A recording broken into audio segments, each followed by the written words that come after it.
ஒரு ஹிந்துவாக இருந்தாலே இவர்களுக்கு பிரச்சனை. என் கனவா? நான் காண்பது என்ன கனவா இல்லை நனவா? ஆர்த்தடாக்ஸ் கிறிஸ்டியனான பவன் கல்யாண் மனைவி ஒரு கிறிஸ்தவராக இருக்கலாம். சாதி மதம் இன்னும் அடிச்சுக்கிறீங்க. நாமெல்லாம் ஒரே ரத்தம்டா. தான் வெங்கடாச்சலபதியை ஏற்றுக்கொள்வதாக உறுதிமொழி பத்திரத்தில் கையெழுத்து போட்ட தருணம். என்ன ஜாதியோ என்ன எழுவோ? உங்க அப்பா பேர் என்ன? அது எதுக்குப்பா? ஒருவன் ஹிந்துவாக இருந்து விட்டால் அவன் மதவாதி. இதுதான் இவர்களது போலீஸ் செக்குலரிசம். படம் ரொம்ப அருமையா எடுத்திருக்காங்க. இதுல ரொம்ப முக்கியமான ஒரு விஷயம் என்ன அப்படின்னா,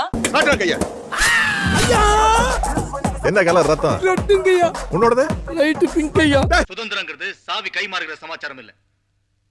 தெருவுல இங்கிலீஷ்காரனை எதிர்த்து சுதந்திர கோஷம் போட்டுட்டு வீட்டுக்குள்ள ஸ்திரீகளை ஒதுக்கி வைக்கிறது ஜாதியின் தீட்டம் பாக்குறதுல சுதந்திர போராட்டம். இது ஒரு சாதாரணமான ஊர் பிரச்சனை அல்ல, நம் தேசத்தின் பிரச்சனை. முருகனை பற்றி கேள்வி கேட்கும் நீங்கள் அரேபியாவில் இருந்து வந்த மதங்கள் பற்றி இதே கேள்வியை நீங்க கேட்க முடியுமா? அதற்கான துணிச்சல் உங்களுக்கு உண்டா? Muhammad being from Mecca, give me the evidence. History. Evidence. He's a prophet. Who made him a prophet? Allah. Where? In the Quran. Show me. Yes. Is this a good translation? Hey, is this a good translation?